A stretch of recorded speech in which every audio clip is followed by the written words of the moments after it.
Okay, great. Okay, well, thank you all for attending. I think we're fully represented here. I'm going to start the meeting at 4:03, I think. It's according to my watch. And thank you. I think we have full presence, which is terrific. No members of the public that I'm aware of are joining us. And communications, both it's in the agenda, and we will speak to this later in the meeting. But both Jennifer and I received an email from Sue Arbach that she is resigning as president of the Circle of Friends. That came since our last. That's very unfortunate. It is. She's fabulous job. And so we'll talk about Circle of Friends later in the meeting. Any other communications that anyone has? Just a couple of very small ones. I was at the book sale on Saturday, and people were so amazing. You know, they buy a couple of books and give a $20 bill. And the people who did that, every one of them said, "I just love this library." I mean, it was just so heartwarming because they were so enthusiastic. Thank you for sharing that. Yes. Absolutely. Not seeing any other communications, I'll move on to asking for a motion to approve the minutes of the May 19th meeting. So moved. Oh, Hallie, in a second. I'll second. Yeah. Those are in that agenda packet. Please inform us if you see any additions, corrections, anything should be deleted. They look great. Yeah. No comments. Well, Barbara, thank you so much for not only thorough minutes, but the timely return on them as well. Thank you. All those in favor of the approval of the minutes as submitted, as sent to us? Sashi?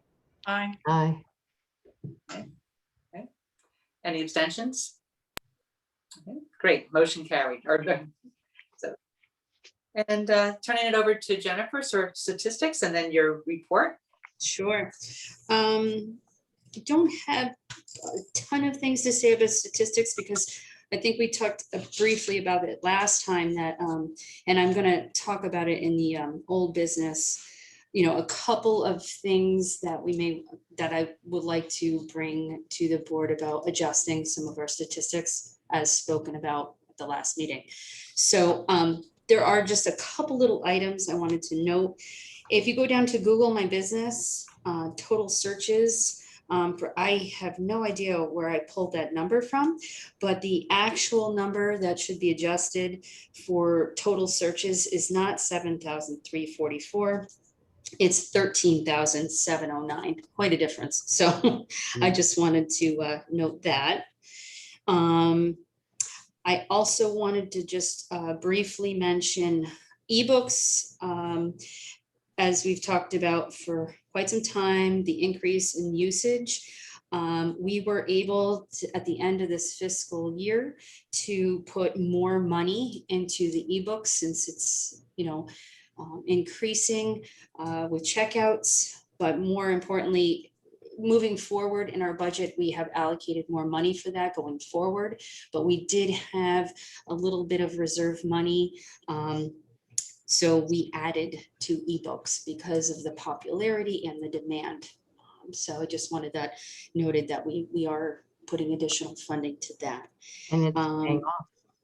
And then the number of library visits, I did want to mention, even though we opened in April, from what we've seen on the floor and people coming in, as of May 19th, when the governor discussed the relinquishing of the mask mandate, many people considered that our opening date, believe it or not, and have been coming in saying, "Oh, you're open," and it's like, no, we've been open for a month. So I just wanted to note that because I think we're gonna start seeing more people now, more coming in than prior from April 19th to May 19th. So that might be, that number's a little lower than what we'd had hoped at this point. So I just wanted to note those couple discrepancies and items. So I don't know if anybody, I yes, please.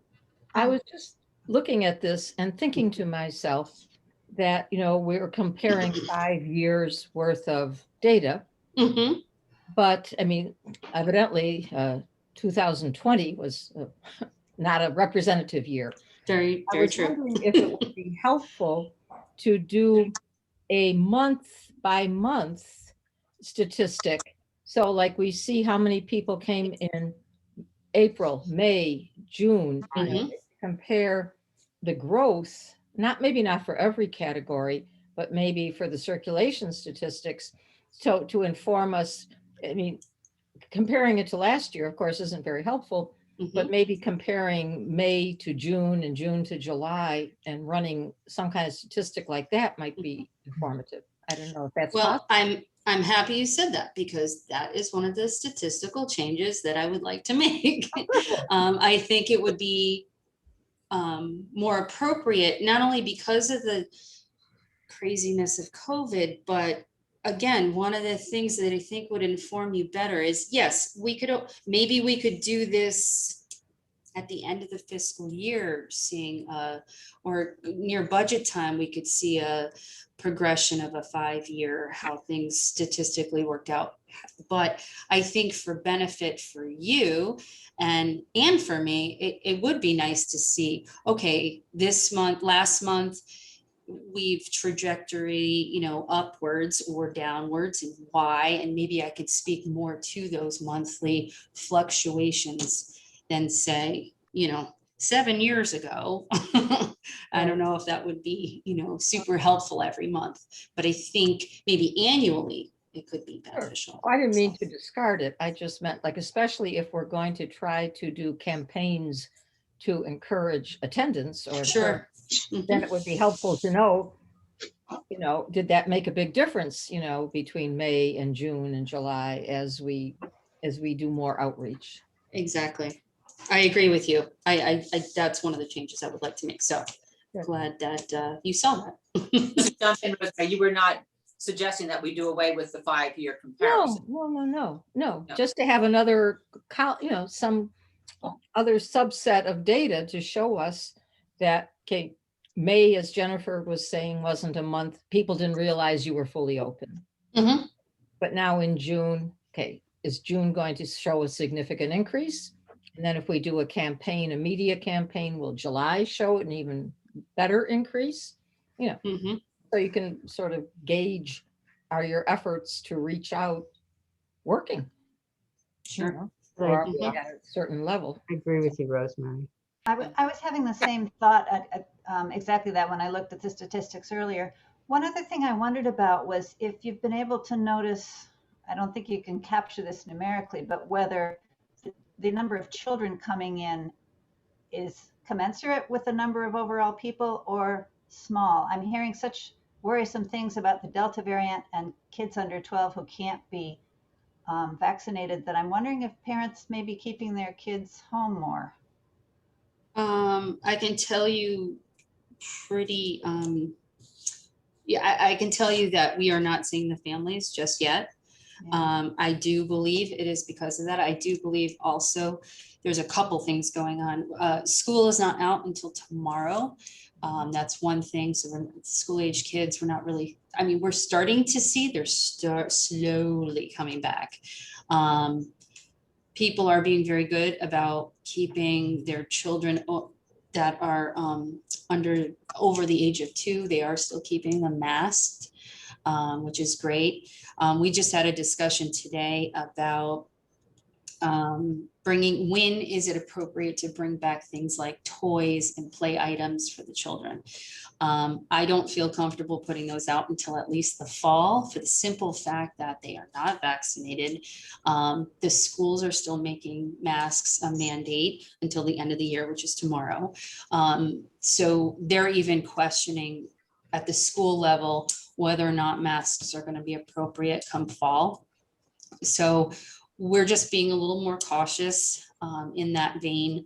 But we are seeing, I won't say that we're seeing no families. And it's really exciting when we do get families coming in, because they've told us, you know, we've missed checking out things. We've missed the programs. We did, just to, you know, segue into very quickly, we had our first pop-up story time outside live. So it wasn't virtual. And we did, when we say pop-up, we put it on Facebook. We told some families, it was strictly word of mouth because we just wanted to just do a quick, see how things went. We had 40 people. And that was not marketing a lot. And we did it in the back courtyard. Everybody was distanced and had their, you know, whether they were wearing masks or, like I said, distance, and it went really well. So people are eager to come back, but I think they're being, to the question, I think everybody's still being cautious. As a follow-up to that, as we talk about trying to get more people in and a media campaign, I think really, really focusing on that aspect of all the things you're doing to keep kids safe is going to be really important, because the more you can say about that, the more comfortable parents will be. Obviously. Agreed. Totally. Yes.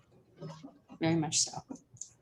Just kind of wrap the question up about statistics. Why don't we keep the 5-year, Okay. at least for till the end of this year? Let's just, because we do learn from looking back, but also if it's possible to, maybe not for all the items, but for ones that are more telling about patron use, do a month-to-month comparison. Sure. Actually, you know, it's actually not a problem at all, because we keep the Excel spreadsheet. So every month we have different members of the staff that have to put in different statistics. And, you know, I gave you last month. So all I have to do is just, if the data is there, we already have it saved. So it's just a matter of adding a column. That's it. So Thank you. be happy to do that. Thank you. Yep. Any How other about questions? For Barb? the month to month, how about if we also included looking back just 1 year? It's because there are some months where the time of the year, you know, makes a difference. So do, like, I don't know, the past 5 months plus 1 year ago as a kind of, you know, time frame comparison, just to see if, you know, if in the same time frame the year before, what the numbers were. Probably want to keep a couple of years, since last year was so peculiar. Yeah, last year. Maybe, I'm not saying that the 5 years is not as relevant. You know, statistics are relevant. We keep all of this data, so it's not like we can't pull it. But Well, actually, with now I'm 3 thinking years, if we do the 2 reports, one with the annual and one with the monthly, we don't need to include the one previous year in the monthly statistics, because we can see that in the annual statistics. Mhm. It's overkill. Yeah, Bad idea. I could do a mock-up and then see what, you know, see if that's what works, you know, for the group. But if it's, I guess, more efficient for you or your staff, Jennifer, continue to have the 5-year report as a report, and then a separate report of the month-to-month progress for this year. And if we think it's valuable, certainly, you know, decide, say in January or something, if we, you know, whenever normal returns. Yeah, exactly. No, I hear what you're saying. Perfect. I could do that. Yes.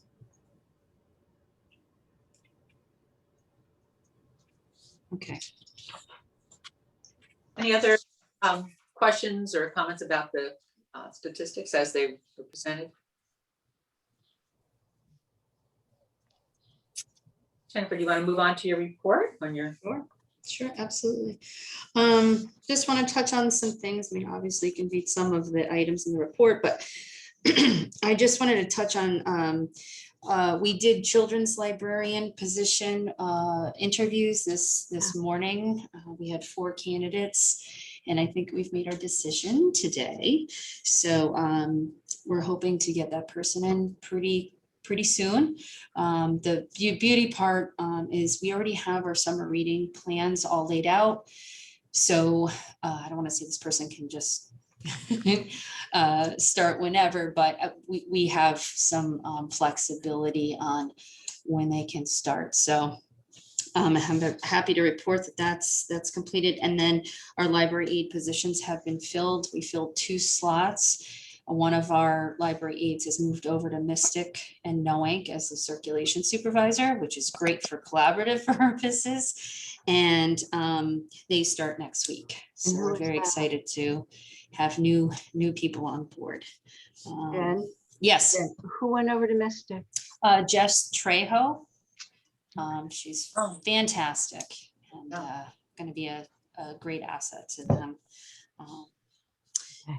A couple other things. We're also, this has been a very busy month. I think I alluded to last month that, you know, because we have union staff and COVID, add that to the mix. We're frantically trying to get people to take their vacations, you know, school's coming out. So we have, you know, trying to, so we're, I don't want to say we're completely low staff, but then we're bringing back services. So we've had a lot of passports happen. We're down a couple people just from, you know, these positions. The other busy thing that's been happening, I told you last time, we're applying for funding through the American Rescue Plan Act. But additionally, the FCC has just debuted a $1.7 billion package for emergency broadband access. So more funding directed towards laptops, tablets, Wi-Fi hotspots, etc. So I'm going to be applying for that as well. So a lot of grant opportunities that we just have to meet deadlines and make sure we have our wish list ready for the community. So that's taking up some time getting quotes and things of that nature. Our programming, we're really excited. Stuff is starting to happen. So as I told you, the pop-up story times. In the summer, we are going to have outdoor story time once a week.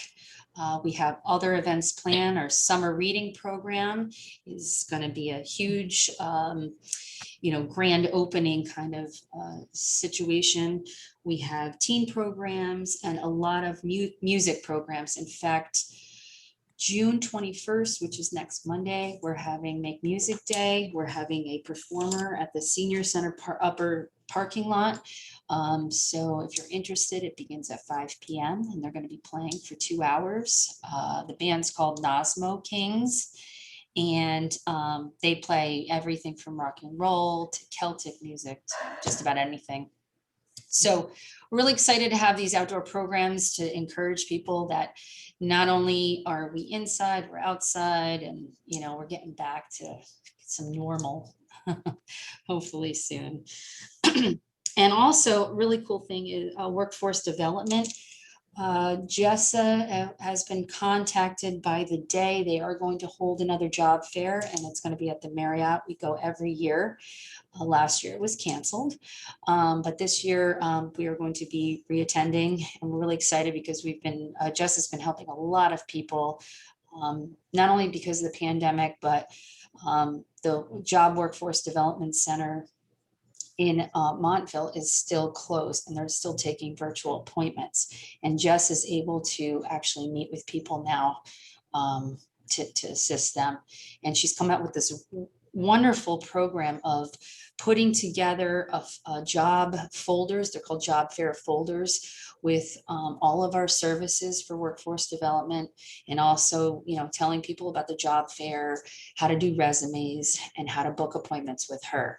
And they've been going like hotcakes. So, and she's gotten a lot of people connecting with her to get on the path to getting employment. So I'm really excited about that program. Trying to think what else. And then one other thing I just wanted to say, our library book bike that is the program where we got a grant from AARP.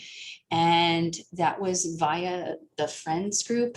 And we just had to speak, Kim Ballantyne and I had to speak to AARP. They had us on an interview panel about what kind of community bridging that we're doing and why we wanted the bike and what it's going to do for our community.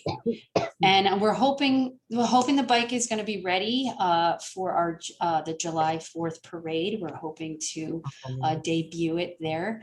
I'm really excited about showcasing that. And but I will be sending the video out. We're going to have that once we have the bike in place here. We're going to be putting it up on GMTV, the interview, and marketing that wonderful new addition to our library. So. And last but not least, we talked to, I met with Wendy from Bill, Chris from Mystic, and Chris from Waterford Public Libraries. We had a wonderful conversation, real great collaborative ideas for our consortia going forward. And I'll speak to the joint board meeting afterwards. But we're on the same page. We're trying to align things to do similar things, sharing programs. But I think it's going to be a great collaboration going forward. Good. So that is my director's report. I don't know if anybody has any questions. I have two, and they're just it's kind of related to the library right now. You mentioned that you're a little short on staff. Mm-hmm. But in the budget, which was not used in the past year or longer, was the part-time Sunday staff. Are those people still employable by the library and with funds? Is that a resource to bring people back in? Because as we return to normal, we certainly want to continue. This is just this particular thing, and I'm speaking about only goes to about June 30th. So I'm saying the people that have left, we've hired. The secondary piece is we have a lot of people taking vacations and doing some things prior to the end of the fiscal year, because with union rules, you get allotted so much time that you can take during the year. And because COVID has skewed everything, no one could go anywhere. So we're trying to just buffer that along with opening up. We do have substitute librarians that we definitely still employ. The only difference is some of those people are working right now, like one works at Eastern and one works for the adult education. So they're not done yet. So it's just a matter of like 2 weeks or so of this kind of little chaotic nonsense, but we're going to be back to normal for at least staffing starting July 1.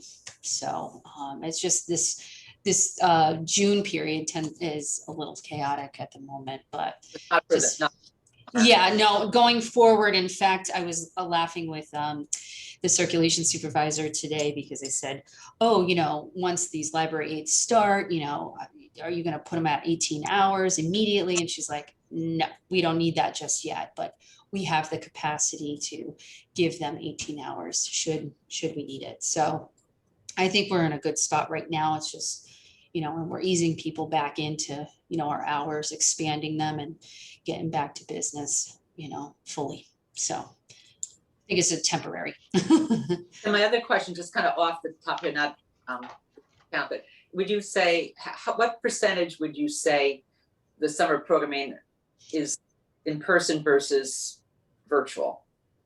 Overall, what plan this summer? That's a good question. I do. Hold on, I'm going to tell you right now. I'm glad you brought that up, because also I want to encourage you all to join the summer reading program.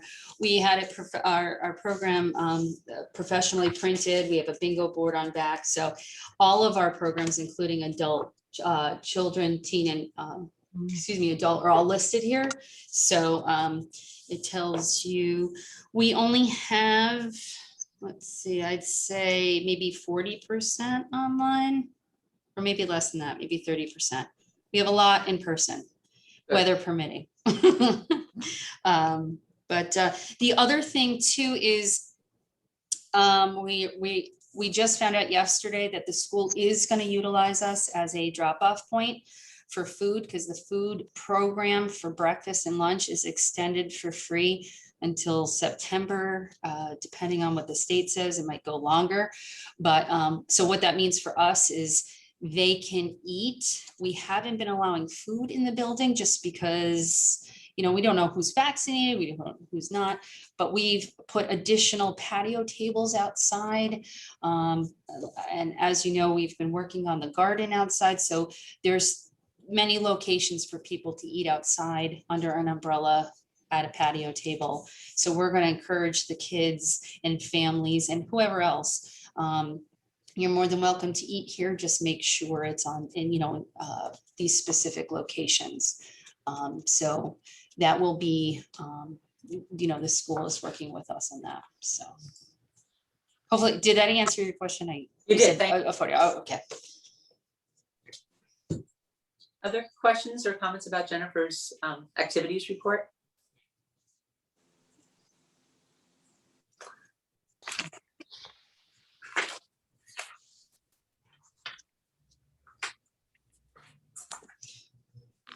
So we move on to new business. Yes, so new business. I put a little bullet point in here about board agenda items from board members. Excuse me.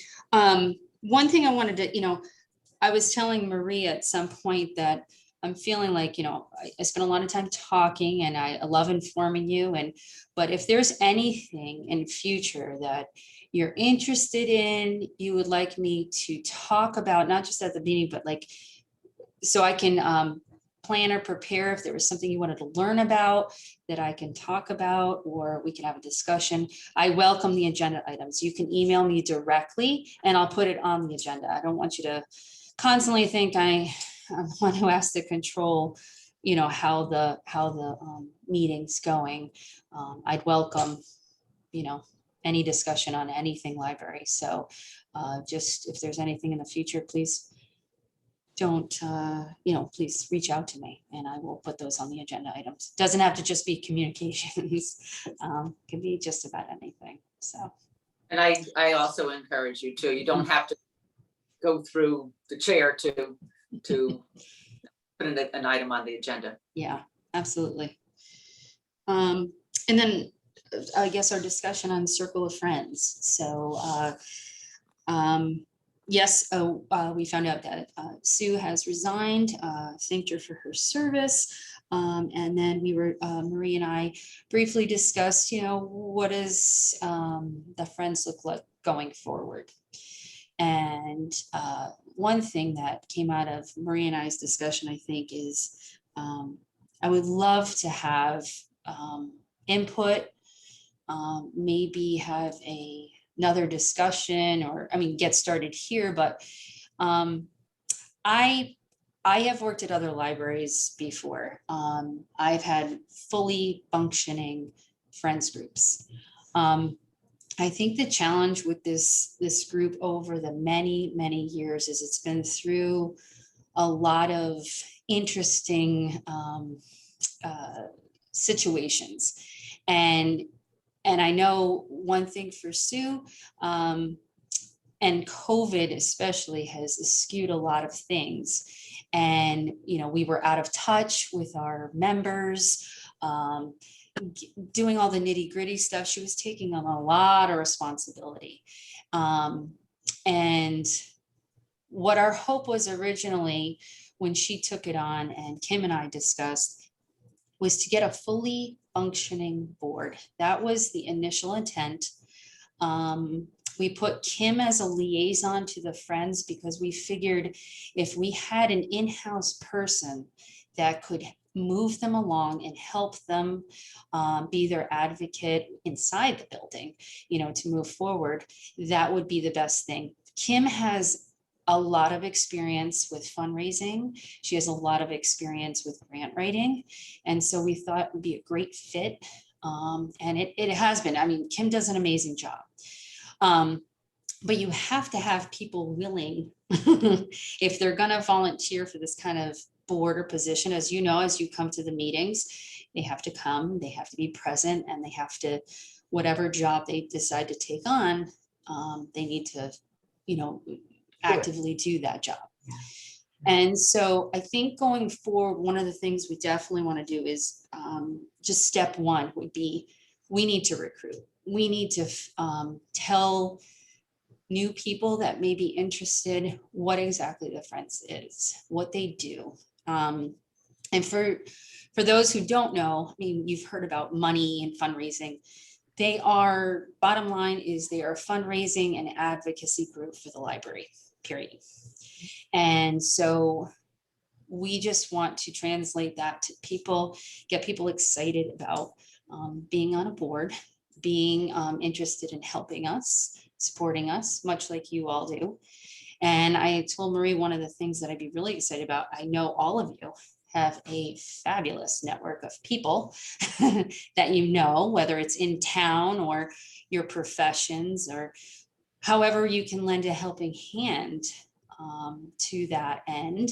I have proactively gone on ALA, which is American Library Association, and the state library.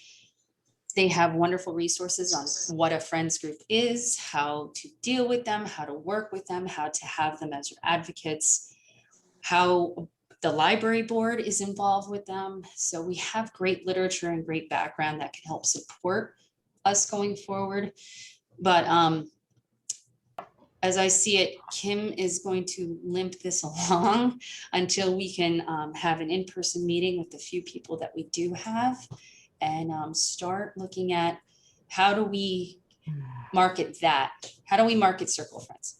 How do we get them involved? How do we get people actively engaged? Kelly?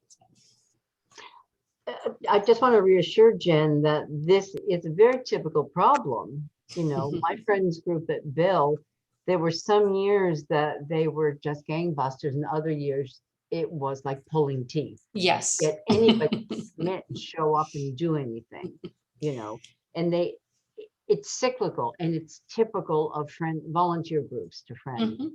I'm sure it will resolve. We brought in somebody from the state at the time who came in and talked to the Friends, gave a presentation.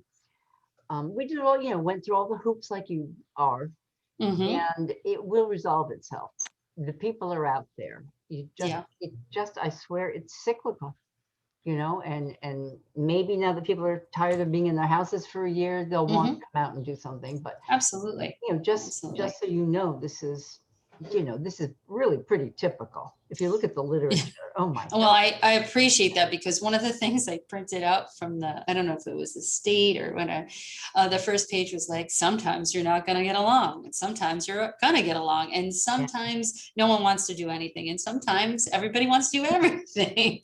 So it was really hilarious, because it was like, you know, you're right. It is cyclical. Things will happen depending on who's on, who's off, who wants to participate, who's doing too much, who's doing too little. So like you said, I think volunteerism, and, you know, it's up to the individual to, you know, provide that. So, but I feel very positive in it. I mean, the Junior Friends is still active. They only meet once a year. Yeah, they only meet once a year. I mean, they didn't last year, obviously, but Kim emails them to vote on things per year. It's their annual membership or annual voting. But the good news is, the positives to take from this is it's a healthy budget that they have for a nonprofit. We've looked at, Marie asked regarding bylaws. We had modified them and edited them, but they were supposed to go for a vote. And we're trying to find the document that we modified so we can put it for a vote with the Friends. So, and we also, what was the other thing? Our financial status is good in the sense of we've filled out all our tax forms, all the nonprofit stuff has been, you know, done. And the last thing we were looking at before Sue left was looking at how to have an annual audit. And so, you know, things were moving and continue to do so. We just, like I said, need maybe need some more participants, an active board, and see how that goes. So I'd welcome any help, any assistance, any advisement going forward. Definitely Jennifer? will take it. Yes. Jennifer, one thing that has kind of stuck with me since we met last week about the topic is just a suggestion. Sure. Well, what stuck with me is how you said how critical the Circle of Friends are to the museum passes. Absolutely. That was one of the, not the only, but one of the key supports and fundraising that they do. Just an idea, that, you know, right now, I mean, we've seen friends call to serve coffee and, you know, just, and so maybe to get the organization, you know, with a focus, is that you and your administration and staff and maybe the board as well, and Circle of Friends, of course, identify maybe just a handful of other things. You know, you have museum passes, but are there 2 or 3 critical fundraising goals that if you don't achieve them, there's going to be services that fall flat? And Yeah. I just think about how when those who were on the board back when we raised the money for the Groton History Room, you know, there was passion because the goal was so clear, so tangible. But just my suggestion is, as we look to, you know, reshape the organization, setting some really, these are necessary fundraising items, not would have liked to have, but boy, we need to have those museum passes. We need to have, and they're not part of the operating budget. That kind of, so that's really my suggestion to. And I can, that's actually great segue, because one of the things, I mean, I told you museum pass is very important, but actually the critical piece to all of this is with the budget, looking at the budget overall. Initially, I mentioned to Sue and went to a meeting when she first stepped on. One of the things I said that was very important going forward was programming. Now, we have some money in our budget for programming, but programs tend to be can be very expensive. And to me, it's a win-win if we can have our friends assist us with programs. For example, the sea shanty program that we're having via the seaport coming up. It's like, I think like a $500 program. Yeah. And while I think it's important to have cultural things, at the same token, where do you draw the line with your operating budget, and where do you encourage your support group to then provide for those kind of things? And that being said, it also gives you a marketing avenue. Our friends have purchased this lovely program for you to enjoy in our community. So I think what's even more critical is programs, and that is a program. It's just a passive program, the museum passes. So relying on them for programming, to me, is number one. Again, not to say we don't have any funds for programs, but the majority has been in the last year, 2 years, basically funded by the friends. And I think it's a great win-win for both of us, for the community. And I think that typically is the ultimate goal. The secondary piece is they're a great avenue for grant writing. They're a 501c3. We are a different tax code, even though we're nonprofit, but it's a great organization to utilize for building up grant opportunities as well. And of course, there's some other smaller items, but that one is critical. So I think focusing on those kind of things would be great. Summer reading program, another one that's a program. They help us with the incentive prizes. They help us with purchasing books to give out to children. So very critical. So I agree with you. The focus, I think, would be helpful so people know what they're doing or what they're fundraising for. And we definitely have those items, and maybe it's just better to succinctly put it in a document. So when we're hopefully recruiting people, we can say, these are the things that we take Right. care of. Right. Yeah. Right. Yep. I was thinking, my first question is, there is no vice president or anybody to take over? I mean, evidently. We currently have a secretary and a treasurer.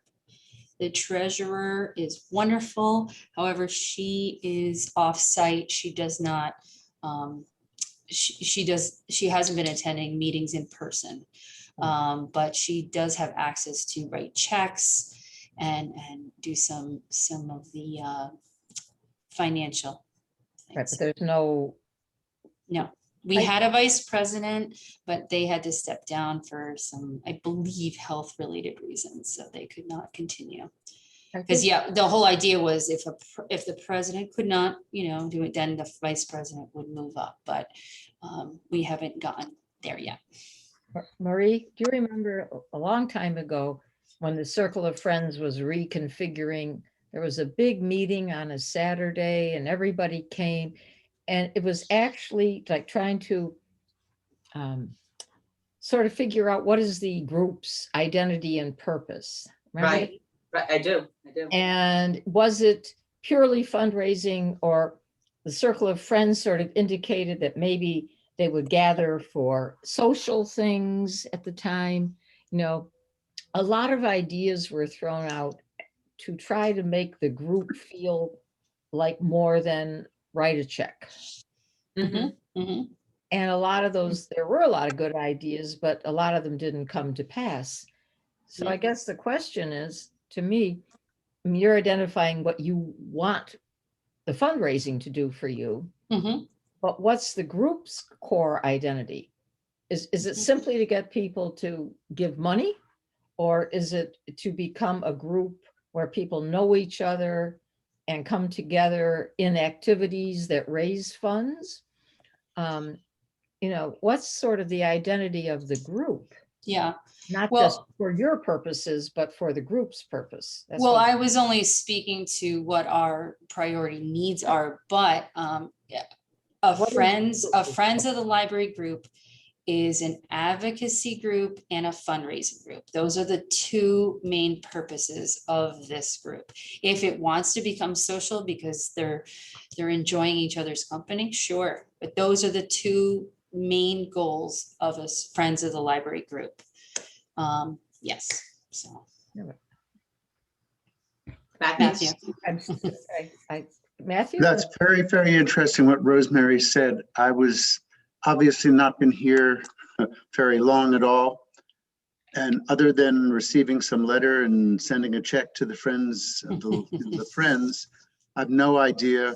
I mean, the two things that you've said, Jen, are obvious. That's the specific outcome in terms of benefit to the library. Mhm. But what I hear Rosemary saying is maybe the absence of specific benefits, articulated specific benefits to the friends themselves may be a missing piece in putting together an organization that can deliver the library benefits. I mean, Well said, thank you. am I capturing what you said, Rosemary? Yes, exactly, yeah. Yeah. Can I just say something? I have been the liaison for the last couple of years to their meetings, and nobody comes. I mean, I think there's 6 of us. If you count me and you count Kim and Sue, then there's 3 other people. I mean, they just don't have a lot of people in that group. I think a part of the socialization that comes along with it are the things that they do. They do book sales. Catherine was just part of the book sale they just had. That's a thing where they can socialize by doing that. They have a Valentine's Day sale where they sell cookies and all that sort of thing. So they do things to raise money, but it's a tiny group. When I tell you there's very few people, I can see why Sue was discouraged. you know, and they Mhm. meet on a Saturday morning once a month, and maybe 6 people show up. And that includes me, who is not, I'm just the liaison, and Sue is the president, and Kim. So there are very, very few people, but the people who come really want to help the library. So,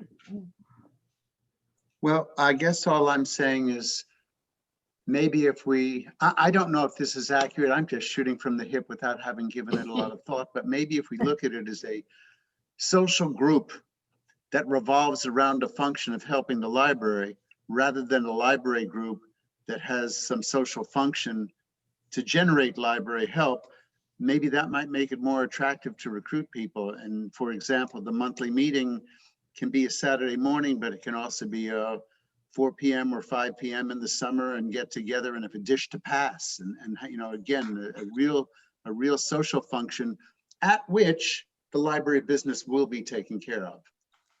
I think that's backwards. I just do. I mean, I think it's nice to have the social aspect of it, but I think one of the things that discouraged Sue is that there weren't a lot of people out there who wanted to do what needed to be done to raise the money. Because the last in-person meeting I went to, they were talking about actually having a real book sale again, not the little pop-up ones that we've been having, but a real book sale. And I think it scared Sue to think that we were going to take on something so huge with so few people. So I think what they're looking for are people who want to come in and work for the library. And if there's socialization along with that, then that's great. But I think the first thing they want is people who are really interested in helping the library. So do you think, Marilyn, that is a communication focus when we get to communication and outreach, that needs to be one of the key outreach goals? Well, I was talking to Jennifer at the library the other day, and I said, I thought we should invite maybe to our meeting or somewhere to some meeting, the woman who runs the Friends at the Mystic and Noank Library. They have a really good Friends. Absolutely. Yeah, and just have her talk about how they recruit people, that sort of thing. I don't think it's that Sounds like a hard, great idea. you know? It is, I'm sorry, it is hard, Marilyn. You know, I Yeah. don't mean to be negative, but what Sue's has been going through in different groups, you know, for years. A good friends group is great to have, but they do sort of peter out, and you can't make people like each other. And I think that was one of the problems at some point with the Circle of Friends, is that there was some personality issues. Yeah, that's You true. can't make people like each other. You can't make them get along. Yeah. I I would think that for this group, it can't start as a social group, because you can't kind of order people to like each other. You know, it's got to have a mission tied to the library. And if the people who join it happen to really get along and enjoy each other's company, great, you know, have, you know, meet wherever for dinner, Right. you know, twice a year, or, you know, do whatever socializing you want. But it doesn't seem like it can start that way. Right. It's got to start as a library group and see what the people are interested in, who join are interested in doing, and how they want to do it.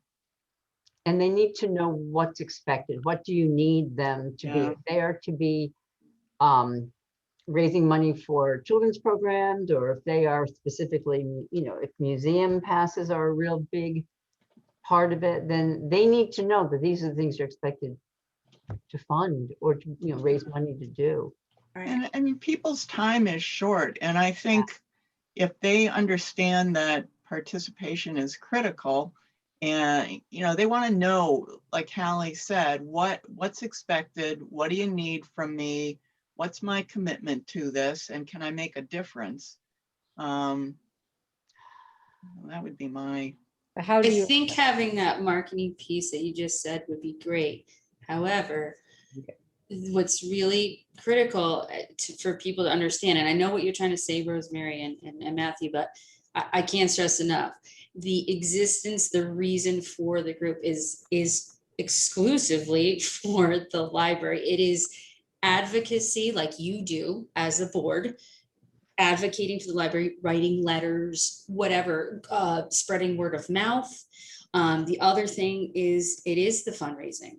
And typically, I will tell you, and most of the experiences I've had with Friends Group, the fundraising, we do a lot of it. I mean, we have, because we got some great ideas, but essentially what they've always done, Friends Groups, has been book sales, because we have extra books, donations come in.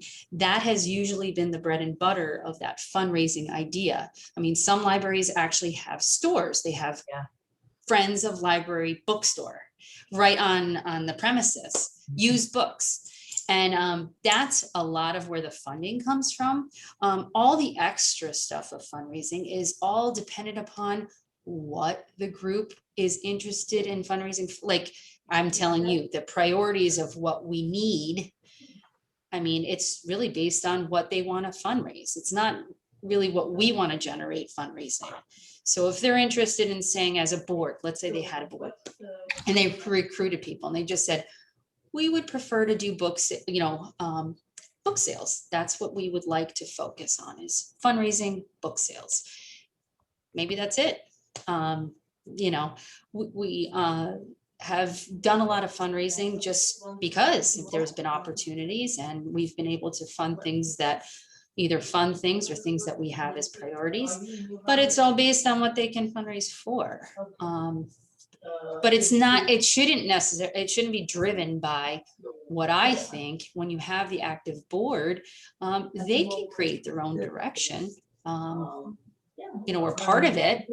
Board members here could be part of it, but essentially they'd have their own core group. I don't know if that helps at all. Okay. Okay. Everything okay? Just to fix his instruction. So, So what should we do to move forward?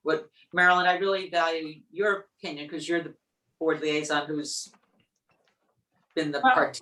And then That's why I said to Jennifer, I don't really know how to run a Friends meeting. But I think if we had the woman who, I don't remember her name, the woman from Mystic and Noank, come and give some ideas of what they do and how it's popular. I don't know whether it's different for a municipal library than it is for, Mystic and Noank or Bill. I mean, I guess they're not municipal in the same sense that Groton is, but. the Friends Group are 501c3s. They're their own entities. So they follow this similar path. I adore the president over at Mystic. She's fabulous. I am not sure if she stepped down because she retired. I'd have to check in with Mystic to see. I have talked to her on many, many times about she has been very supportive and said she would be there to help us. She's also the treasurer at the state. There's a Friends Group at the state level organization that kind of runs, helps out with all Friends Groups, but she's the treasurer up there as well, or has in the past. But she said she'd be happy to help us in the, previously. So I think that absolutely. I think that's a place to start. The other thing is, despite what I've said about how small the group is, the fundraisers that I've been involved in the last year and a half, they've been very successful. People are very generous when they come in, and as Catherine said, for the book sales and the Valentine's Day sales, we had a couple of those. They were fantastic. We raised a lot of money. I mean, they've raised a lot of money, and they do a lot for the library. And between the programs, and they buy the book page, which I would be devastated if they got rid of that. And so they do a lot. Did Sue resign as president, or has she left the board completely? She's resigned. But she's off the Completely. circle of friends completely? Yes, at this point. Yes. Jennifer, I think your thought about all of us thinking about people we know in the Groton environment who might really be interested is a great idea, because we're all library lovers, and I imagine a bunch of our friends are too, and that could start to build up a kernel of very passionate people to revive this. And Right. one other thing I'd like to mention is, we brought Kim on as liaison. She's put a lot of effort into doing a lot of things. We're happy to, how do I say this? We want a great board that's active, of course. She is willing to walk with anyone to make it work really well. And if we get a president or vice president that wants to full on take everything, I mean, that's the goal. But I just wanted to say that the library is fully invested in making this work. And we do know volunteerism, at some point you may want to get off of board. That's totally fine. We totally understand that. But we want to have that longevity and consistency, at least with some board members. We can't just have one. I know Kim has just put out an email, and Marilyn, you're probably going to get that today. She emailed you, Sue Troy, who's our active secretary, and Ellen Brown, who is our current treasurer, about, just following up some incidentals we absolutely have to have checks written for, because like the Seaport Pass is about to expire. So she wrote a very nice email, and what, going forward, maybe we can meet just to start getting the ball rolling. So that's where we're at. But like I said, you are all very active in the community, and not to say you have to make sure you recruit somebody to buy tomorrow, but maybe just putting in the thought process that if you're interested in libraries, you may be interested in this opportunity, and we'd be happy to talk to them and talk about the Friends and what they do. They can always reach out to me or Kim, and we can discuss that with anybody who may have a kernel of interest. So I have a rather naive question. I mean, is there a certain amount of money that you hope that the circle raises for each year? Because, I mean, for example, if somebody simply wrote you a check for $20,000, Sure. could you say, I don't really need the circle of friends? For offering. Yeah. It is lovely. I guess that's a good question, because I guess we don't necessarily have a threshold that we have to reach every year. Now that we've implemented some things, like, as Marilyn said, we have this book page. It's a magazine that has all readers advisory type things. People love it. And we were paying for it out of the operating budget. However, it's a giveaway. But we wanted to increase the number of magazines that we had for people, and it became it is costly. And the Friends was happy to take that on because they love it too. The members loved it too. So there's certain things like that, the passes we'd like to keep going. And like I said, some programming, but it's not, we don't, we're not saying we need $20,000 every year. It's really based on just the programs that people want to do, the fundraising things that they are interested to do. I will tell you though, we do have money in the Friends right now.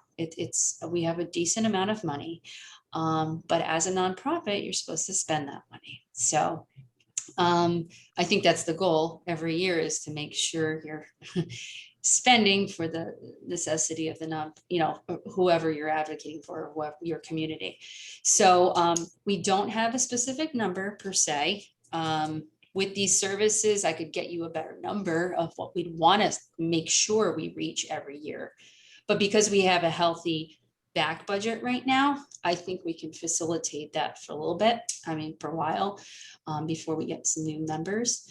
As for donating $20,000, sure. In lieu of, I mean, it creates good community, generates good community and volunteering. So I think, yeah, I mean, I just want to know, like, what does good look like, so even if somebody volunteered, sure, and the circle raised $2,000 versus $20,000 versus $100,000, I don't have a feel for what is a good number for a year?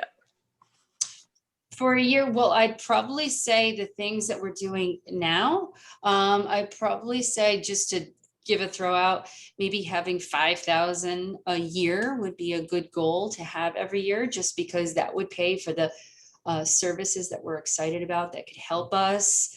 Not even just the programs, but some of the things that the community has come to adore and wants to see continued. So I would take a best guess at like a 5,000 a year. I don't know if that helps.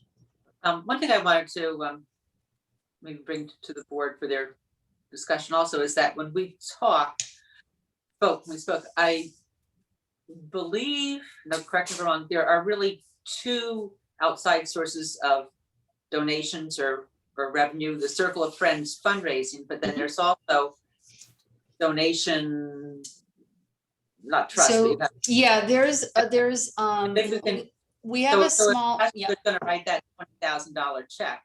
Mhm. She wasn't a member of the Circle of Friends.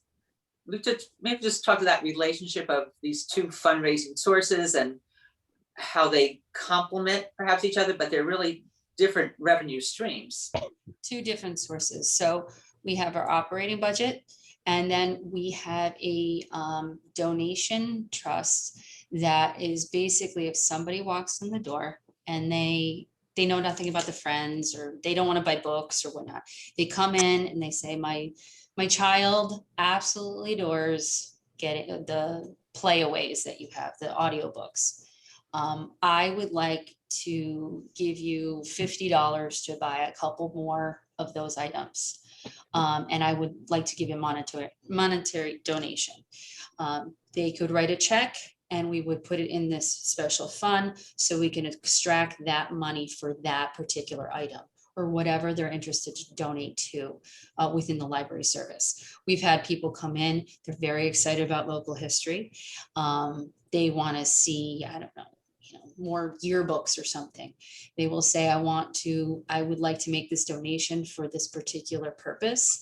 And that's the separate fund. So many times it's specific in nature of what they would like to see. And we like to, assist in that. So that's one fund. And they can also just say, I want to donate this specifically to the library for either services or something, services, a new toy, whatever it is. And we have this separate fund. So that's different from the Friends, because the Friends will either be doing, book sale, whatever they decide that they want to do. I'm gonna jump- Go ahead. I've been here. And maybe Rosemary, you can go back together on this. My recollection is that when the Circle of Friends was founded for the purpose primarily of taking those donations and making sure those donations went to the library and having the proper tax status. You have to be a 501c3 to get the write-off, I think. But I believe that over time, the two purposes merged. Or the Circle of Friends took on more of a fundraising advocacy role, as opposed to the mechanism for Right. donations. But I believe, saying as it stands now, Donations Trust is a totally separate. That didn't exist before, right? Yeah, well, and Right. the important thing to note about that is back in the day, donations would come in for specific things, and at least in the past history, the old board, I guess, wouldn't vote on certain things, and then the money would just sit in the fund. And when somebody is donating money for something specific, like a book, or we need to buy it. So having them vote on it. So there was some back and forth with, I guess, the older boards and what they needed to push forward. So I think that's why they separated a bit, because it's not up for a vote. If that's what the person is donating the money to, we need to purchase those items. or they won't give the monetary donation, you know. So I think that's what the history was. To get the tax write-off, you have to make the gift to a 501c3, right? Yeah, Yes, Much safer way to go. yes. Yeah. So that That was the my, circle also acts as a vehicle in that way. that was the original intention. My recollection was. Matthew, you I had. don't know. I'll make a side comment first. The value of that tax write-off has been tremendously diminished since the Yeah. change in the tax law. Yeah. With the business of not having deductions, you really have to be higher income to take advantage of that. So to the extent that it's allowed by law really means it's not in, for most ordinary folks, going to make much of a Yeah. difference. But I would like to historically, that was one of the justifications for creating the circle of friends. Sure. So Makes sense. if I understood you correctly, Jen, Sue's demission was not a matter of relational issues, but a matter of her being frightened or concerned with the amount of labor that was going to fall uniquely on her shoulders. So part of what that tells me is that we may need to be more creative and more imaginative in ways we can suggest that the Circle of Friends raise money that will be less labor intensive than a book sale.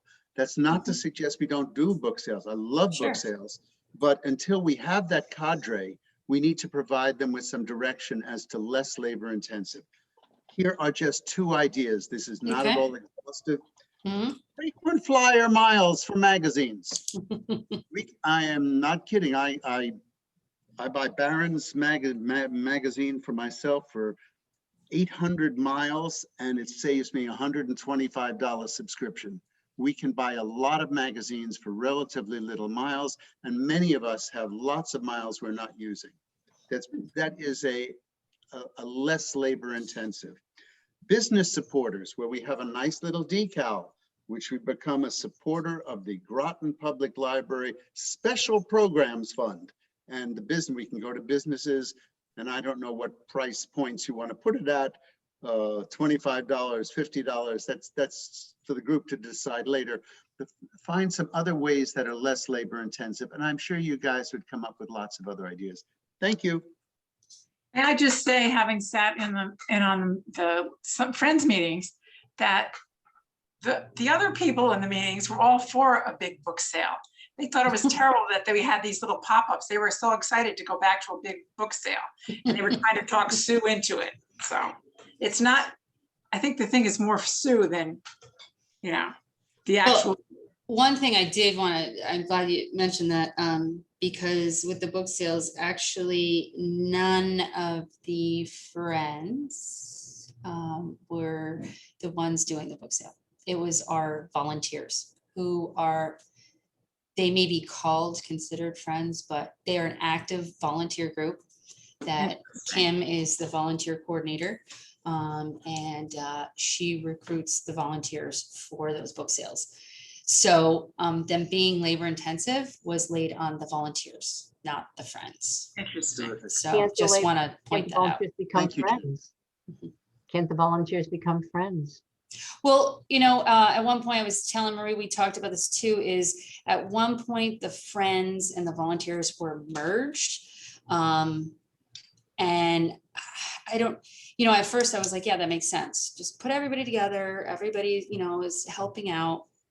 But what was apparent is, those volunteers were not actively necessarily engaged in the friends. They just volunteer for the library. So they would come, like we have one active person that has been doing all of our gardening outside. She rips up weeds. She comes for the book sales. But she lives across the street. She comes in, basically, she's like our ex officio staff member. So for some reason, they just never really molded together. So they're very active. They're very active. The ones we have. Can you make being a volunteer, say, if you'd like to volunteer, you have to join the friends. Volunteers come from the friends. I mean, we could certainly, I think that's already what we do, but because there's no, right now, there's no, even when Sue was on board, you know, we don't have a vice president, we didn't meet, but the volunteers have, you know, started to pick up. So I think they already are considered members. When they sign up, they check the box, but I don't know if we've gone that far because we don't have an active board yet to encourage, you know, hey, well, everybody needs to come to these meetings now. We didn't have any Zoom meetings, nothing, but Is there it's a good anyone point. are there people among the volunteers who might take leadership roles? I will tell you that even though I've just thrown out to all of you, oh, if you have a network of people, Kim has thought of some volunteers she might be asking, some of our more active ones. She has a short list of possible recruitment opportunities, you know, for some people that she knows. But of course, I wanted to make it more open to see, you know, maybe what you thought, or some people you may know that may be somewhat interested to at least learn more, you know. Thank you. I just think that's brilliant. I mean, that if you're a volunteer, you're a Circle of Friend member. Mhm. I think that's how we've signed them up, but it's now getting them all back to, yes, friends exist, volunteers, we're all friends. Well, being a Circle of Friends member is kind of just a list at this point, right? They send out that Mhm. annual appeal to all the Circle of Friends members. That's and right. there's lots of them, right? That's So right. that's different from people being active. I mean, it's great to start there, certainly. Mhm. But Mhm. So like I said, step one is we're reaching out to the few people we have left, cleaning up some of the things that that need desperate attention right this moment. And then, you know, looking at how to recruit, how to put this together. Like I said, I've printed out some literature, so maybe we can come up with a snazzy little, you know, one pager of what friends do, to get people maybe generated and interested in joining. it'd be great to have that as we're going to our friends and colleagues to get them interested if we had that snazzy little piece of paper. Yeah, okay, we'll do. We'll get something together. And then to Marilyn's point, I definitely will be reaching out to, if she's still active, I'm not sure, at the Mystic and No Ink, and seeing if she could maybe be there for us and then talk it up for our current members even, so. Would it be helpful to you, Jennifer, to have like a task force with one or two members from this board, the remaining board of the Circle of Friends, and this really seems to be more than what can be sorted out and No, very much so. I Because would I- actually welcome that if anybody was interested, not necessarily becoming, you know, friends members, but maybe to discuss some options. Because like I said, Kim and I are like doing all these things and then trying to focus on, you know, how do we get this organization off the ground? And it'd be nice to have some other input and recommendations. And because as much as I'm ex officio, I am fully supportive of the Circle of Friends. However, I can't run them, nor can I, you know, one of the things we're running into, and thank goodness we do have Ellen, but you know, making deposits of money, like they are a separate organization. We just, it's not something you should really, I mean, being a liaison, like having a liaison from the board, or having, you know, I'm the ex officio and having a liaison from my library staff to help is one thing, but to actually run the organization, I don't think that's legal. So we definitely have to put some effort into moving this forward. Or, you know, if it doesn't work out, it's not working out. So we just got to look at all these angles. Jen, is the list of donors, which I remember, my memory suggested 60 to 100 names of people who donated. Would a mailing to them saying, oh, the pandemic is easing off and Circle of Friends is trying to chart its course for the next year to 18 months. Welcome for a a coffee hour where we can thank you for your past support and try to get your input as to where we might go and see if we could tackle a half a dozen of them and hold them down until they say yes. Actually, I think that's great because we're going to be opening our meeting rooms. We're going to have outdoor venues. We definitely are going to be able to hold in-person stuff, at least if on grounds somewhere. And that's great, a great idea, because one thing, right before Sue left, Kim and Sue had worked on the annual report, which they just sent out to all their members. So it's great because it finalizes the year, but now the start of the next, and what are we going to do? So I think that would be a great segue into inviting people, not only that we're open, but hey, it's other things, other business we can. And we'll have cookies. Yeah. But Yes. I really like that idea, but I'm going to kind of go back to what I just Mhm. said in terms of know what your organization is before we bring in 60, 70 people. I think that structure of how the volunteers and circle of friends and the donation, just be more clear about what it is that you're looking for. Your Yeah. friends. There are Well, bylaws. That could help draw people too. Mhm. If there's more clarity about what the group is, I think people would be more likely to buy into it. You can use your bylaws for that. Good pieces, but they're, I keep learning about, oh, there's this one here and there's this one. So Well, there's They're kind also, like, I was going to ask, you said they sent out a report to the membership. Well, I've always donated. I thought I was a member. I didn't get any report. So how accurate are the mailings? Well, they weren't mailed, printed. We had emailed. printed I didn't ones get here and anything. emailed.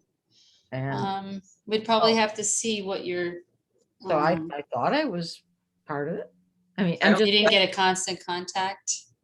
I think No, it was, I didn't That either. seemed to have fallen away. I haven't seen anything from them in a while. it was an email that Kim sent out on May 28th. The subject is Circle of Friends Annual Report. I'll have to look, but Mhm. okay. I don't recall having received one. No, me neither. So we can check and see on that.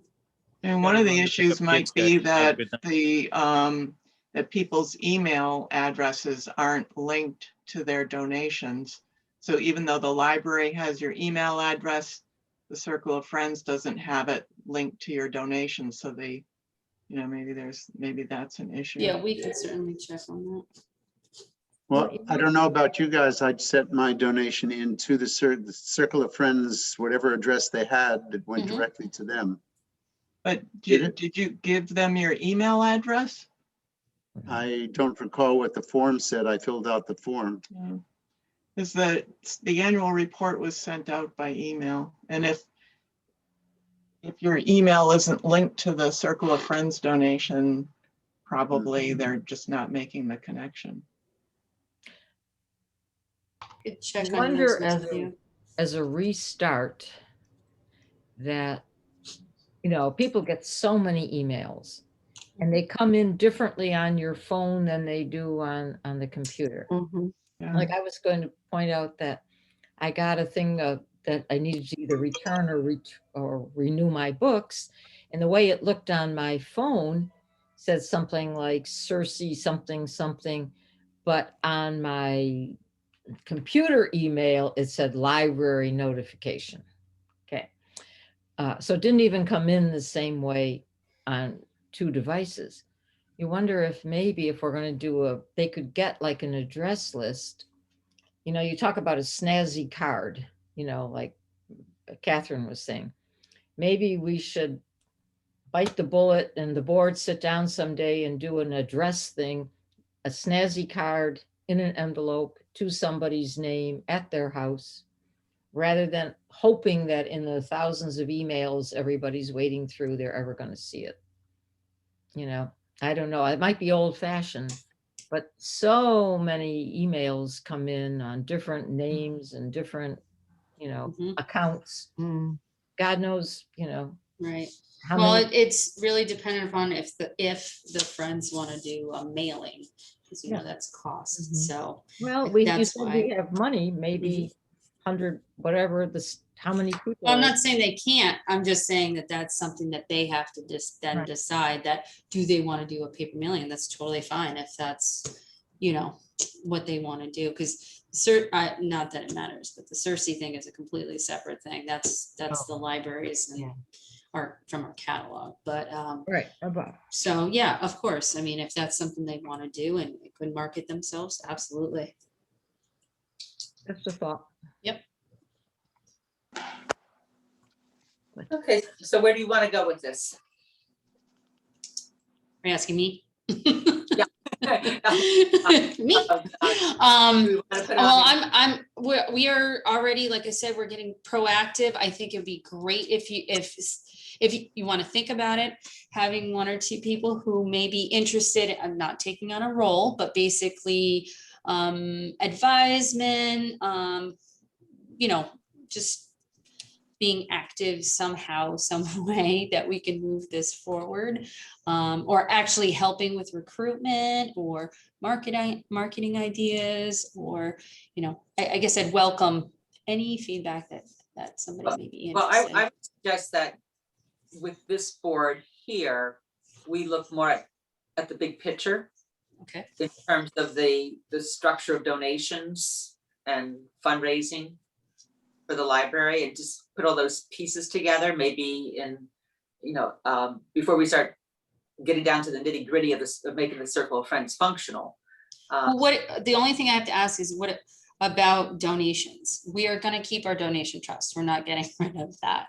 So I don't know, we went from a membership drive type situation with the Friends, and that was decided that the membership wasn't working.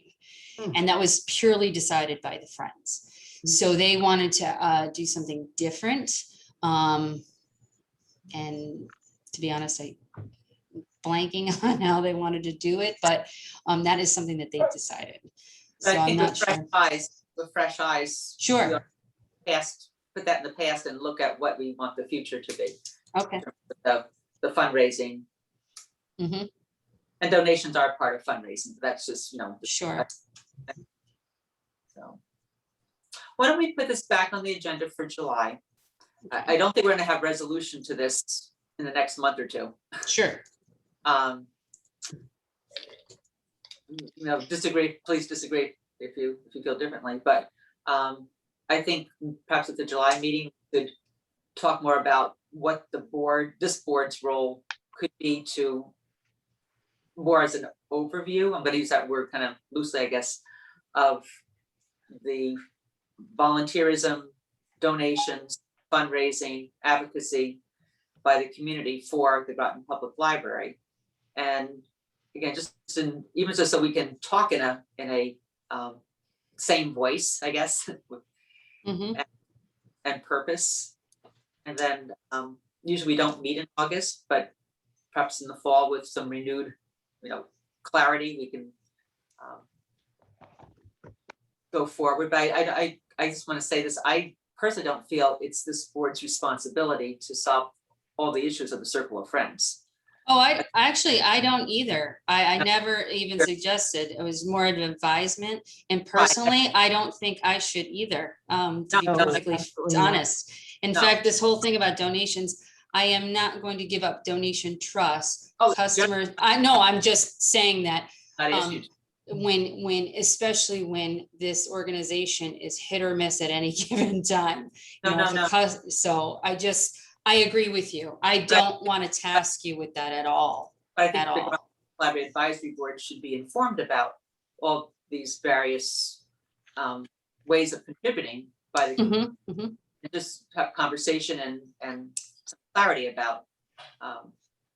Definitely. I see the board's role at this point is just to more periphery in the sense of advisement. You all have been on boards before. You've been active in different things. You're an active board here, you know, just as an advocacy group even.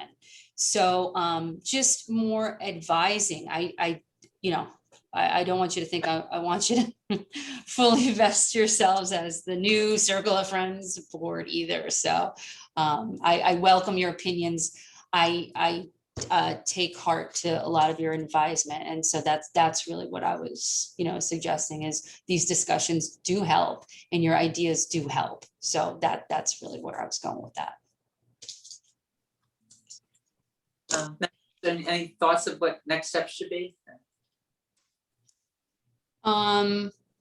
So next steps would basically be, we were gonna tasking Kim with first getting a hold of who we have and seeing maybe the 3 people we have want to move up. I mean, I don't know. So I think the first step is getting those members that have been attending, the few that they're at, is to see where they want to go and if they want to continue to participate. So that would be step 1. And like I said, I will contact Peggy over at Mystic and see if I can get some more information, and then prior to our next meeting, maybe I can. I did mention to you that bylaws. You said you may want to take a look because you have experience in that. I mean, it can't hurt to just get some ideas at this point. And I will also get, like we just talked about, how getting a succinct kind of things about friends so that I can, if you want to talk to people, you would at least have a, like a, I don't want to say a flyer, but something that has information about the friends, what they do, what the library hopes they do, or, basically a succinct page or a postcard or something that is a marketing piece. So I can provide that. Like you were saying, Marie, basically the overview, volunteers, things that are important to what the friends are.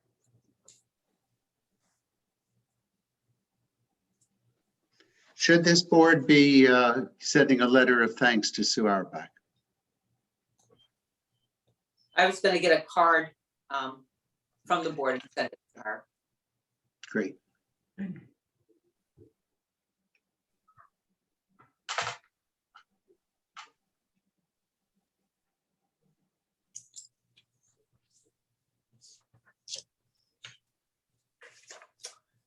Okay, it's 5:30 and we still haven't touched on to old business. I think the first one would be quick. Just joint board meeting. We did talk about the last meeting. I met with Wendy and Chris about having the joint board meeting as us being the host this year in September, and they were very excited. First, to be able to be in person, should we so want to do that, and 2, they're game for anything. So I know we typically have speakers or whatnot. So Marie, I know you said maybe we just have a welcome people kind of situation.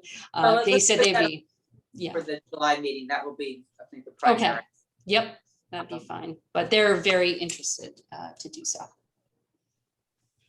Is there a And date for that yet, Jen, or is it? I already- believe it's it would be our Regular meeting. 3rd, 1, 2, 3, September 15th is the 3rd Wednesday in September.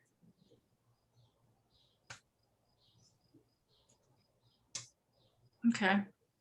I know we've usually done 7 PM in the past because they meet at nighttime, so we can always discuss that with what you'd like to do. Right, I think that Or would be, what they, right, we'll set that in place in July. Yep.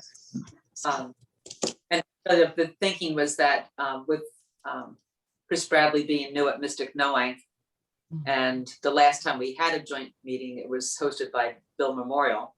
Mhm. It would have been Mystic Noank's term, but it'd be a lot to ask to. Yeah. have it. So that's why we jump out of the water here. I can, for the essence of time, the statistic changes, basically one of the things was already mentioned about doing the monthlies. So you would have more information on that. And I had a couple tweaks off the bat that, you know, you tasked with me last time, like what are some things you'd like to change?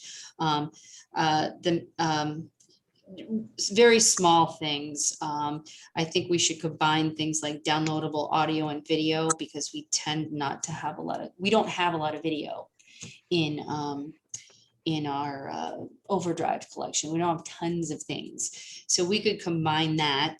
The meeting room, we maybe once a year, we have a for-profit that books a meeting room.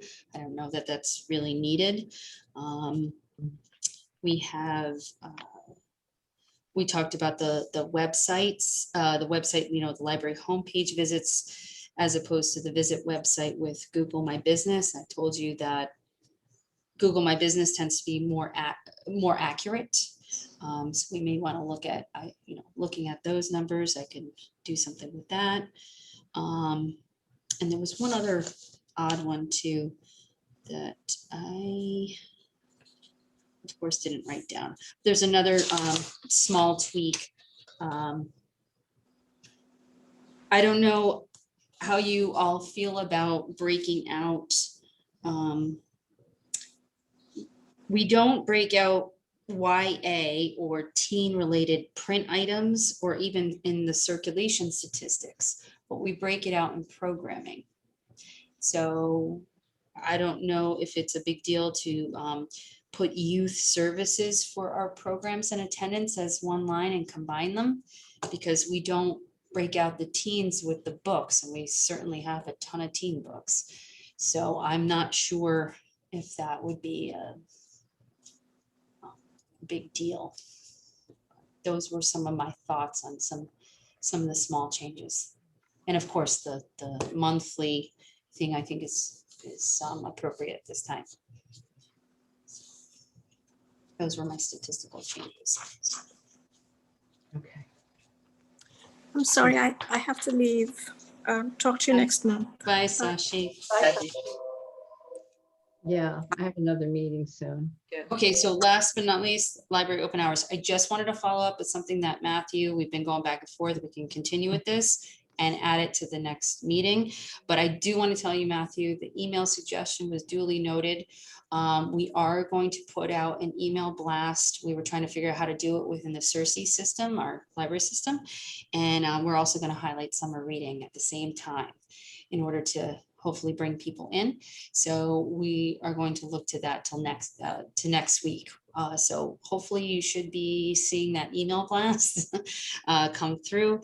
And the other thing I wanted to mention is, with all this discussion on marketing, just a quick comment is, we want people back in. We want to do more marketing to enlighten people. We're open. The only thing that I'd really like to push, and maybe we can go towards this, is really pushing for the fall, because we are very confident that those are, you know, we'll get back to normal, and encourage people sign up for library cards, you know, having programs in person, meeting rooms will be open. So I think having kind of more of this dialogue of marketing, including things like the radio would be a great one, like you mentioned, going forward for the fall would be great. So that's all from me. Matthew, you invested some time and effort. Thank you for your emails. Do you want to, anything to add? Well, hopefully it's sufficiently clear. You have an idea of some of what I had in mind. If we're going to discuss, and I don't know if this is going to be, I agree that this should be targeted to the autumn. I mean, we should work on it over the summer, but targeted Yes. to going back to school. I absolutely agree. If you think that this framework has any validity whatsoever, I'd be thrilled to receive any comments, and by all means, send them to Marie and Jen as well. And I can massage what I've done in light of your comments and come up with a second version. So you know my email address, I suppose. Yeah. Definitely. So please be invited. Thank you. Okay, thank you. Thank you.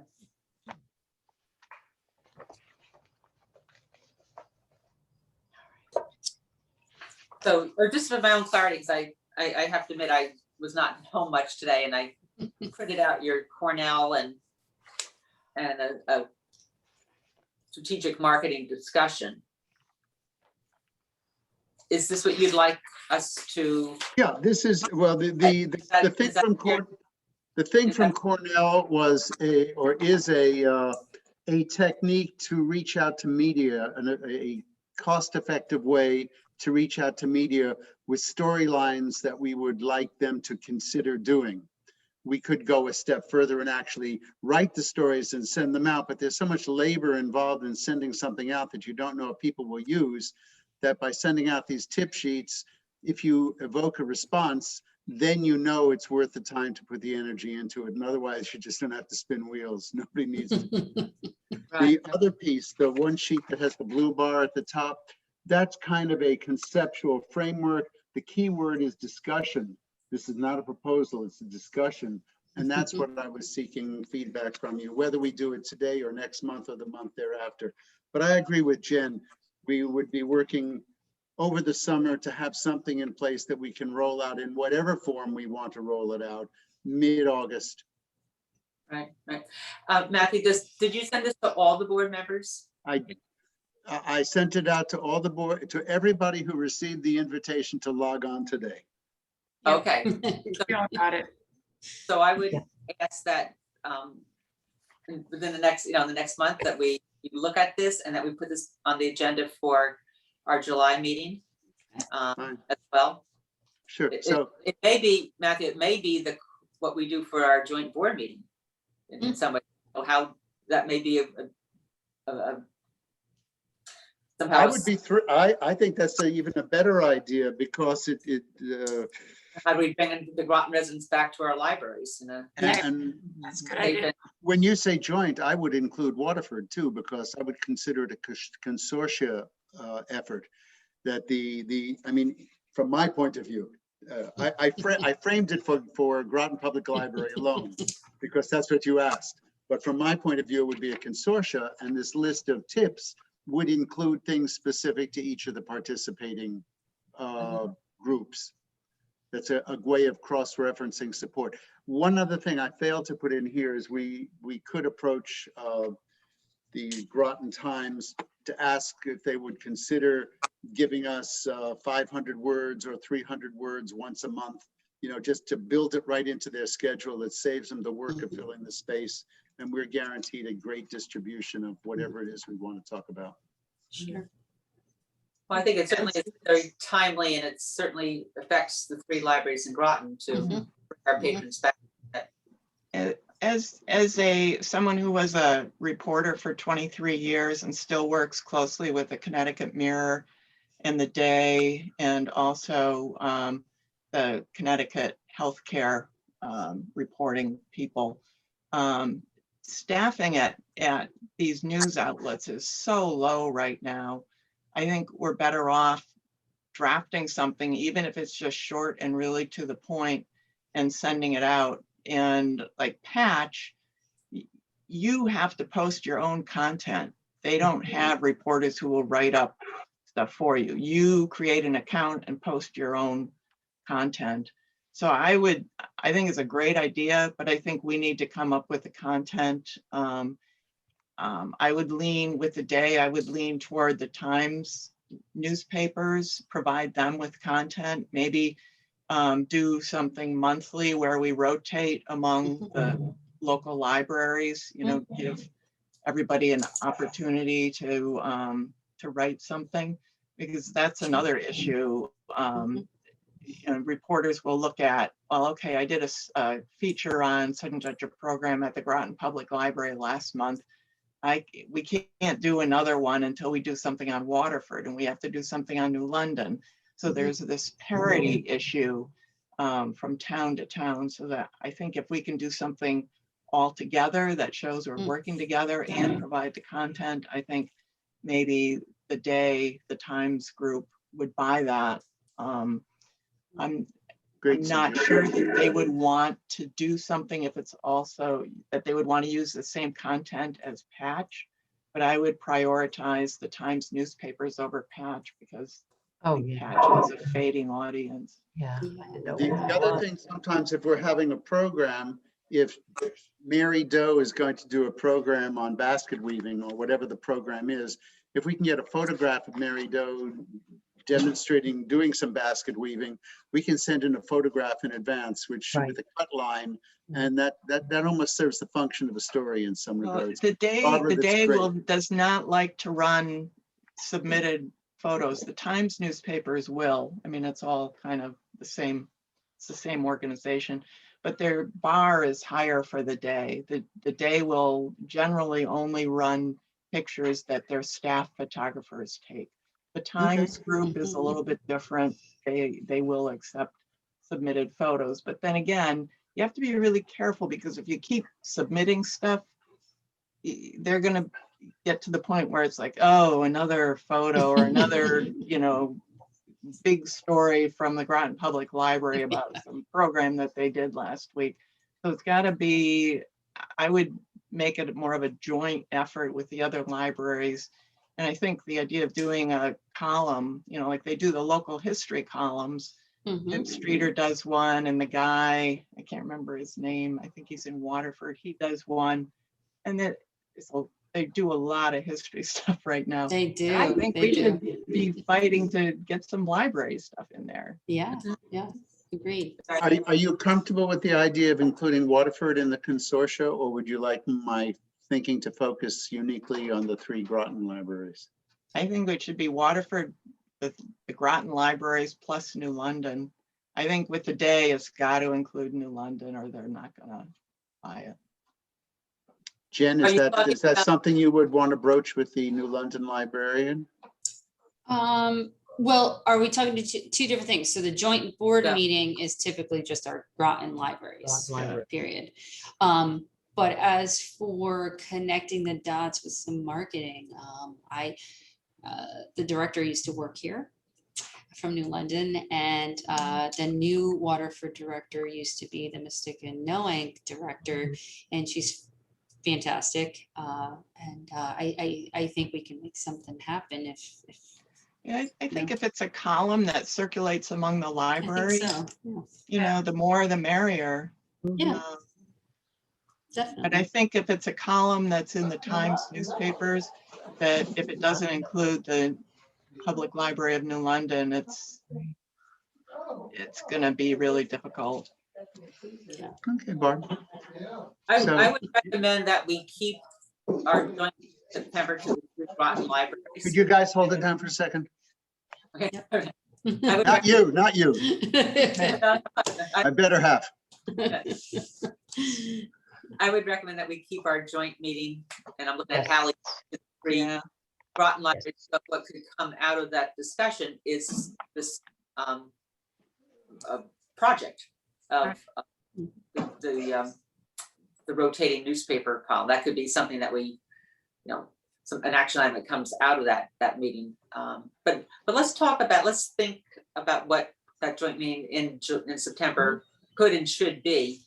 But I do absolutely, I'm right on board with Matthew and Barb's recommendation that part of the ongoing of bring our patrons back is to use our newspapers to publicize. And it's not just a one library issue, it's. Oh, definitely. The other piece that I didn't mention was the radio piece. And I've had I see 2 steps. One is to poll the local radio stations to see if they'd be willing to take 15 or 30-second spots. If they're not willing, there's no point in wasting the time. And if they are willing, we can draft, or you can, I can, whatever you want, we can draft some scripts. The way I would like to see the scripts be is, Hi, I'm Emily Jones. I'm a middle school student at Groton. And I am so thrilled about our library, or I went to this great thing. And so have it voiced in the voices of our patrons rather than our staff. Good Yeah. idea. Love it. So tell me, Jen and Marie and others, what, if anything, do you want me to do before the next meeting beyond what I've already done? You can communicate with me later if you want. We don't have to take up the Okay. time. That sounds good. Please let me know what it is you want so I don't Great. go the Right. wrong way. Thank you. Thank you. Before we adjourn, last month we had proposed, not the idea of, well, the question was asked, when do we do our next in-person meeting? Mhm. And so I really don't have a strong opinion one way or the other, but I'd like to know what you feel about whether we should have our July meeting in person or continue to have a Zoom and then have our first in-person meeting be in September. And Catherine, I'm going to look to you because I think that you were, and just going to respect any, I think if one person says it's too soon, we go to Zoom in July. If the Delta variant, which is the big issue right now, if that remains kind of steady in terms of vaccinated people not being at risk, I'm okay with meeting in person. Could we meet in person outside with the fallback that if the weather is inclement, we would meet by Zoom? That's a good idea. Yes, I'm 100% in favor of that. Yeah, Okay. I agree. Yeah, that's good. That sounds good. So 4 o'clock outside, unless Mhm. we hear from Jennifer, Yep. that be inside. Oh, it's going to be Zoom, excuse me, in our own homes. Yeah. Or Well, if wherever we- it's snowing, we're meeting by Zoom, okay? Let's will the weather to be just as lovely as today. Right, right. Meet outside, and if the weather is inclement, we do Zoom. Yes. Yeah. And I would also like us to be thinking that August we'll take a break. Mhm. Being Good off. idea. So That'd be great. Wonderful. anything else of those of us who are remaining and looking at our watches?